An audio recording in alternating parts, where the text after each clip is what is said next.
Logos quiz 2025 പ്രഭാഷകൻ 49-ാം അധ്യായത്തിലെ ചോദ്യങ്ങളും ഉത്തരങ്ങളുമാണ് ഈ വീഡിയോയിൽ. അപ്പോൾ നമുക്ക് വീഡിയോയിലേക്ക് പോകാം. വെൽക്കം ടു മന്ന ക്വിസ് ഗൈഡ് ചാനൽ.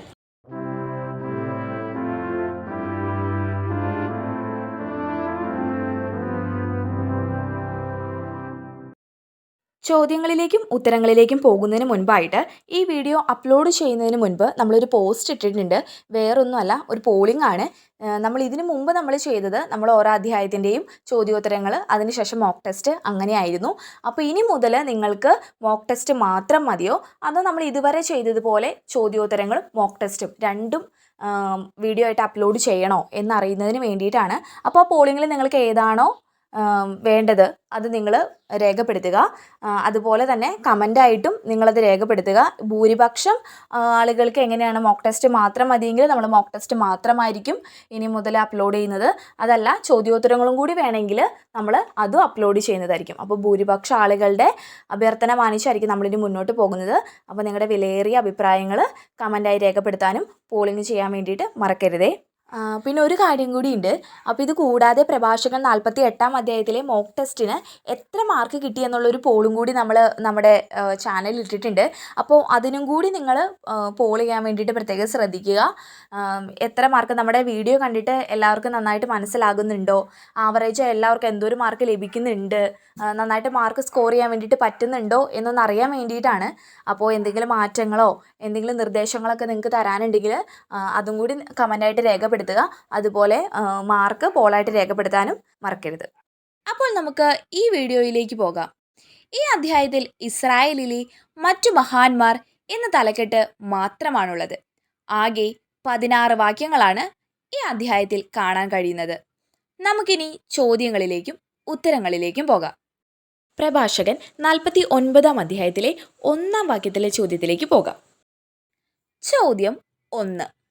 എങ്ങനെയുള്ള സുഗന്ധക്കൂട്ടുപോലെ പരിമളപൂരിതമാണ് ജോസിയായുടെ സ്മരണ? ഉത്തരം: വിദഗ്ധമായി ചേർത്തൊരുക്കിയ. ചോദ്യം 2. വിദഗ്ധമായി ചേർത്തൊരുക്കിയ എന്തുപോലെ പരിമളപൂരിതമാണ് ജോസിയായുടെ സ്മരണ? ഉത്തരം: സുഗന്ധക്കൂട്ടുപോലെ. ചോദ്യം 3. വിദഗ്ധമായി ചേർത്തൊരുക്കിയ സുഗന്ധക്കൂട്ടുപോലെ പരിമളപൂരിതമാണ് ആരുടെ സ്മരണ? ഉത്തരം: ജോസിയായുടെ. ചോദ്യം 4. ജോസിയായുടെ സ്മരണ നാവിന് എന്തുപോലെയാണ്? ഉത്തരം: തേൻ പോലെ. ചോദ്യം 5. വീഞ്ഞ് സൽക്കാരത്തിനോട് ജോസിയായുടെ സ്മരണ ഉപമിക്കുമ്പോൾ എന്തുപോലെ എന്നാണ് പ്രഭാഷകൻ പറയുന്നത്? ഉത്തരം: സംഗീതം പോലെ. ഇനി നമുക്ക് 2-ാം വാക്യത്തിലെ ചോദ്യത്തിലേക്ക് പോകാം. ചോദ്യം 6. ജോസിയ ജനത്തിനു വേണ്ടി എന്തെല്ലാമാണ് ചെയ്തത്? ഉത്തരം: 1. ഉത്തമ മാർഗത്തിൽ അവൻ ചരിച്ചു. 2. ജനത്തെ മാനസാന്തരപ്പെടുത്തി. 3. പാപത്തിന്റെ മ്ലേച്ഛത നീക്കിക്കളഞ്ഞു. അടുത്തതായി പ്രഭാഷകൻ 49-ാം അധ്യായത്തിലെ 3-ാം വാക്യത്തിലെ ചോദ്യത്തിലേക്ക് പോകാം. ചോദ്യം 7. പൂരിപ്പിക്കുക. അവൻ ഡാഷ് കർത്താവിൽ ഉറപ്പിച്ചു. ഉത്തരം: ഹൃദയം. ചോദ്യം 8. ആരുടെ നാളുകളിലാണ് ജോസിയ ദൈവഭക്തി ബലപ്പെടുത്തിയത്? ഉത്തരം: ദുഷ്ടരുടെ നാളുകളിൽ. ഇനി നമ്മൾ 4-ാം വാക്യത്തിലെ ചോദ്യത്തിലേക്കാണ് പോകുന്നത്. ചോദ്യം 9. ആരൊക്കെ ഒഴികെ മറ്റെല്ലാവരും പാപം ചെയ്തു? ഉത്തരം: ദാവീദ്, ഹെസക്കിയ, ജോസിയ. ചോദ്യം 10. അത്യുന്നതന്റെ നിയമം ആരാണ് നിരസിച്ചത്?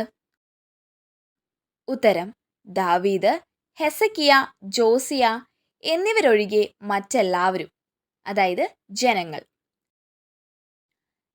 ചോദ്യം 11.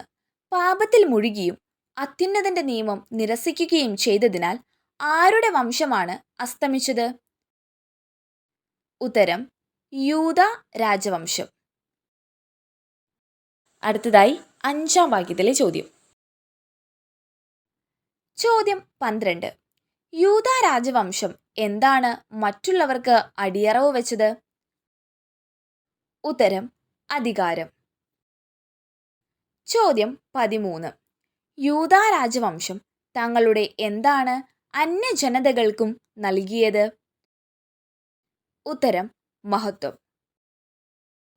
ഇനി പറയാൻ പോകുന്നത് 6-ാം വാക്യത്തിലെ ചോദ്യമാണ്. ചോദ്യം 14. ആര് പ്രവചിച്ചതുപോലെ ആ ജനത വിശുദ്ധ മന്ദിരം സ്ഥിതി ചെയ്യുന്ന തിരഞ്ഞെടുക്കപ്പെട്ട നഗരത്തിന് തീവച്ചു? ഉത്തരം ജെറമിയ. ചോദ്യം 15. ജെറമിയ പ്രവചിച്ചതുപോലെ ആ ജനത എന്ത് സ്ഥിതി ചെയ്യുന്ന തെരഞ്ഞെടുക്കപ്പെട്ട നഗരത്തിന് തീവച്ചു? ഉത്തരം വിശുദ്ധ മന്ദിരം. ചോദ്യം 16. ആ ജനത വിശുദ്ധ മന്ദിരം സ്ഥിതി ചെയ്യുന്ന തെരഞ്ഞെടുക്കപ്പെട്ട നഗരത്തിലെ എന്താണ് ശൂന്യമാക്കിയത്? ഉത്തരം തെരുവുകൾ. ഇനി നമുക്ക് 7-ാം വാക്യത്തിലെ ചോദ്യത്തിലേക്ക് പോകാം. ചോദ്യം 17. പ്രഭാഷകൻ 49-ാം അധ്യായം 7-ാം വാക്യത്തിൽ ജെറമിയായെക്കുറിച്ച് പറയുന്നത് എന്താണ്? ഉത്തരം പിഴുതെടുക്കാനും പീഡിപ്പിക്കാനും നശിപ്പിക്കാനും പണിതുയർത്താനും നട്ടുവളർത്താനും വേണ്ടി അമ്മയുടെ ഉദരത്തിൽ വെച്ചു തന്നെ തിരഞ്ഞെടുക്കപ്പെട്ട പ്രവാചകനാണ് ജെറമിയ. ചോദ്യം 18. ആരെയാണ് ജനതകൾ പീഡിപ്പിച്ചത്? ഉത്തരം ജെറമിയ പ്രവാചകനെ. അടുത്തത് 8-ാം വാക്യത്തിലെ ചോദ്യം. ചോദ്യം 19. ആരുടെ രഥത്തിനു മുകളിൽ ദൈവം വെളിപ്പെടുത്തിയ മഹത്വം എസെക്കിയേൽ ദർശിച്ചു? ഉത്തരം കെരൂബുകളുടെ. ചോദ്യം 20. കെരൂബുകളുടെ രക്തത്തിന് മുകളിൽ ദൈവം വെളിപ്പെടുത്തിയ മഹത്വം ആരാണ് ദർശിച്ചത്? ഉത്തരം എസെക്കിയേൽ. അടുത്ത ചോദ്യത്തിലേക്ക് പോകുന്നതിന് മുൻപായി ഈ വീഡിയോ ഇഷ്ടമായാൽ നിങ്ങൾ ലൈക്കും ഷെയറും ചെയ്യാൻ മറക്കരുത്. നിങ്ങളുടെ അഭിപ്രായങ്ങളും നിർദ്ദേശങ്ങളും താഴെ കമൻറ്റ് ബോക്സിൽ രേഖപ്പെടുത്തുമല്ലോ. ആദ്യമായി ഈ വീഡിയോ കാണുന്നവർ സബ്സ്ക്രൈബ് ചെയ്യുന്ന കാര്യം കൂടി ഒന്ന് പരിഗണിക്കണേ. അപ്പോൾ നമുക്ക് അടുത്ത ചോദ്യങ്ങളിലേക്ക് പോകാം. ഇനി പറയാൻ പോകുന്നത് 9-ാം വാക്യത്തിലെ ചോദ്യമാണ്. ചോദ്യം 21. ദൈവം ആരുടെ മേലാണ് കൊടുങ്കാറ്റ് അയച്ചത്? ഉത്തരം ശത്രുക്കളുടെ മേൽ. ചോദ്യം 22. നീതിയുടെ മാർഗത്തിൽ ചരിച്ചവർക്ക് ദൈവം എന്തു ചെയ്തു? ഉത്തരം നന്മ ചെയ്തു. അടുത്തത് 10-ാം വാക്യത്തിലെ ചോദ്യം. ചോദ്യം 23. എത്ര പ്രവാചകന്മാരുടെ അസ്ഥികൾ കുടീരങ്ങളിൽ നിന്ന് പുനർജീവിക്കട്ടെ എന്നാണ് പ്രഭാഷകൻ 10-ാം വാക്യത്തിൽ പറയുന്നത്? ഉത്തരം 12. ചോദ്യം 24. ആരാണ് യാക്കോബിന്റെ ജനത്തെ ആശ്വസിപ്പിക്കുകയും ഉറച്ച പ്രത്യാശ നൽകി രക്ഷിക്കുകയും ചെയ്തത്? ഉത്തരം 12 പ്രവാചകന്മാർ. ചോദ്യം 25. 12 പ്രവാചകന്മാർ ആരുടെ ജനത്തെ ആശ്വസിപ്പിക്കുകയും ഉറച്ച പ്രത്യാശ നൽകി രക്ഷിക്കുകയും ചെയ്തു? ഉത്തരം യാക്കോബിന്റെ ജനത്തെ. ഇനി നമുക്ക് 11-ാം വാക്യത്തിലെ ചോദ്യത്തിലേക്ക് പോകാം. ചോദ്യം 26. ആരുടെ മഹത്വം വർണ്ണിക്കുമെന്നാണ് പ്രഭാഷകൻ 11-ാം വാക്യത്തിൽ പറയുന്നത്? ഉത്തരം സെറുബാബേലിന്റെ. ചോദ്യം 27. വലതു കൈയിലെ എന്തുപോലെ ആയിരുന്നു സെറുബാബേൽ? ഉത്തരം മുദ്രമോതിരം പോലെ. അടുത്തതായിട്ട് 12-ാം വാക്യത്തിലെ ചോദ്യം. ചോദ്യം 28. ആരുടെ പുത്രനായിരുന്നു യശുവ? ഉത്തരം യഹോസദാക്കിന്റെ. ചോദ്യം 29. യശുവ ആരെ പോലെയായിരുന്നു? ഉത്തരം സെറുബാബേലിനെ പോലെ. ചോദ്യം 30. യശുവ തങ്ങളുടെ നാളുകളിൽ എന്താണ് പണിതത്? ഉത്തരം ആലയം. ചോദ്യം 31. യശുവ കർത്താവിനെ എന്തിനു വേണ്ടിയാണ് വിശുദ്ധ മന്ദിരം പണിതുയർത്തിയത്? ഉത്തരം നിത്യമഹത്വത്തിനു വേണ്ടി. ചോദ്യം 32. കർത്താവിൻ്റെ നിത്യമഹത്വത്തിനു വേണ്ടി എന്താണ് പണിതുയർത്തിയത്? ഉത്തരം വിശുദ്ധ മന്ദിരം. ഇനി നമ്മൾ 13-ാം വാക്യത്തിലെ ചോദ്യത്തിലേക്ക് പോകാം. ചോദ്യം 33 പൂരിപ്പിക്കുക. നെഹേമിയായുടെ ഡാഷ് ശാശ്വതമാണ്. ഉത്തരം സ്മരണയും. ചോദ്യം 34. നെഹേമിയ എന്തൊക്കെ ചെയ്തു എന്നാണ് 13-ാം വാക്യത്തിൽ പറയുന്നത്? ഉത്തരം 1. അവൻ നമുക്ക് വേണ്ടി വീണുപോയ കോട്ടകൾ പടുതുയർത്തി. 2. വാതിലുകളും ഓടാമ്പലുകളും നിർമ്മിക്കുകയും 3. വീണുപോയ വീടുകൾ പുനരുദ്ധരിക്കുകയും ചെയ്തു. അടുത്തത് 14-ാം വാക്യത്തിലെ ചോദ്യം. ചോദ്യം 35.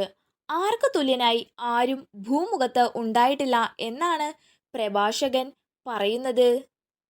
ഉത്തരം ഹെനോക്കിന്. ചോദ്യം 36. ഹെനോക്ക് ഭൂമിയിൽ നിന്ന് എന്തു ചെയ്തു? ഉത്തരം സംവഹിക്കപ്പെട്ടു. ഇനി പറയാൻ പോകുന്നത് 15-ാം വാക്യത്തിലെ ചോദ്യമാണ്. ചോദ്യം 37 പൂരിപ്പിക്കുക. ഡാഷ് പോലെ ആരും ജനിച്ചിട്ടില്ല. ഉത്തരം ജോസഫിനെ പോലെ. ചോദ്യം 38. ജോസഫിന്റെ അസ്ഥികൾ എന്തു ചെയ്തു? ഉത്തരം സൂക്ഷിക്കപ്പെടുന്നു. അവസാനമായി 16-ാം വാക്യത്തിലെ ചോദ്യത്തിലേക്ക്. ചോദ്യം 39. ആരെല്ലാമാണ് ബഹുമാനിതർ? ഉത്തരം ഷേമും സേത്തും. ചോദ്യം 40. സൃഷ്ടികൾക്കെല്ലാം ഉപരി ആരാണ്?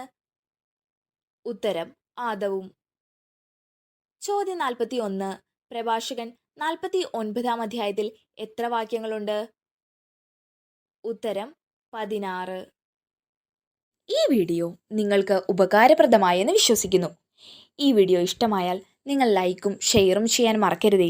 നിങ്ങളുടെ അഭിപ്രായങ്ങളും നിർദ്ദേശങ്ങളും താഴെ കമൻറ്റ് ബോക്സിൽ രേഖപ്പെടുത്തുമല്ലോ. ആദ്യമായി വീഡിയോ കാണുന്നവർ സബ്സ്ക്രൈബ് ചെയ്യുന്ന കാര്യം കൂടി ഒന്ന് പരിഗണിക്കണേ. അപ്പോൾ നമുക്ക് അടുത്ത വീഡിയോയുമായി വരാം. നന്ദി.